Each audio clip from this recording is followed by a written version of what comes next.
À tous. Je vais d'abord commencer par vous souhaiter à tous la bienvenue à Gorée. Et dites-vous que vous êtes retour aux sources comme en pèlerinage sur la tête de vos ancêtres. Parce qu'on dit que les Guadeloupéens sont trop sénégalais. Parce que dans le bateau, il y a beaucoup qui se confondaient, est-ce qu'ils sont sénégalais ou pas? Donc c'est la même physionomie. Parce que les ethnies du Sénégal étaient parties pratiquement en Guadeloupe.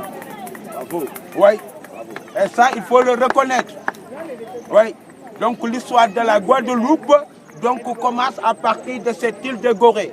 Ils ont la tête dure. Parce que Guadeloupe et Martinique, donc il y a une petite différence entre. Les têtes dures étaient amenées en Guadeloupe. Voilà. Et rebelles. Et ça, nous le savons personnellement. Voilà. Alors c'est pour ça, pour nous, vous êtes pèlerinage sur la tête de vos ancêtres que nous allons vivre en détail pendant 2 heures de temps. Alors vous avez le droit, pendant la visite, tout ce que je vous conseillerais, c'est de ne pas marchander. Parce qu'il y aura des petits marchands qui viendront, les colliers, les petits machettes. Vous avez droit d'acheter, mais je préfère le faire après la visite. Parce que visite et shopping ne vont pas ensemble. C'est confondre amour et tambour. Ce n'est pas les mêmes baguettes que vous utilisez. Voilà. Ça, il faut le reconnaître. Voilà. Parce que nous, on a aussi la baguette magique. Oui. En tout cas, ça c'est universel, il paraît. Et les tambours, même chez nous, les tambours se jouent avec une baguette. Oui. Alors, il paraît que vous détenez la clé de partout. Mais il vous reste une clé que vous allez ouvrir à partir de l'île. C'est la clé du port du voyage sans retour. Bravo. Alors, on va y aller directement, vivre ça en détail avec le conservateur. Moi, votre guide local, je me chargerai de vous parler de l'île en tant que patrimoine mondial et universel.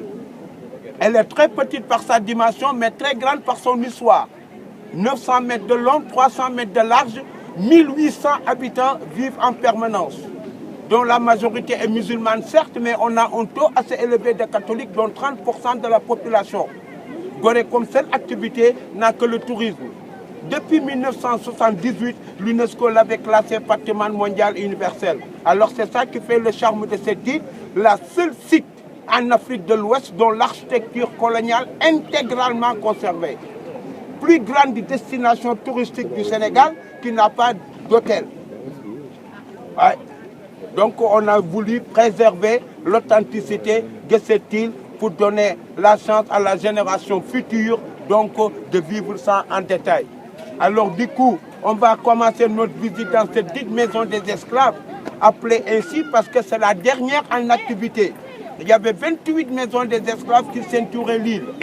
L'État du Sénégal a retenu la dernière en activité comme symbole afin de rappeler à tout noir qu'une partie de lui-même a transité par ce sanctuaire.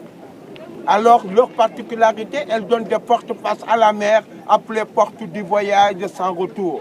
Et depuis, on est en train de trouver un moyen pour ouvrir la porte du retour à la diaspora noire, pour permettre à la génération future de pouvoir faire un pèlerinage au Sceau.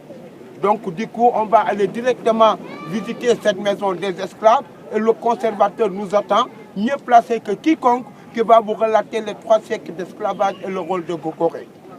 Alors dans cette dite maison, il y aura un photographe, il est là, il s'appelle Samba. Pour certaines qui voudront prendre des photos à l'intérieur et les récupérer aussitôt après, vous avez possibilité sans aucun engagement. Oui, si vous le voulez. Alors maintenant, la maison des esclaves nous attend. Si vous avez des questions, n'hésitez pas. Mais il ne faut pas trop en abuser, parce que j'ai fait le carême. Nous, on est des musulmans de gauche ici au Sénégal. Musulmans de gauche, c'est-à-dire c'est la bière sous la table.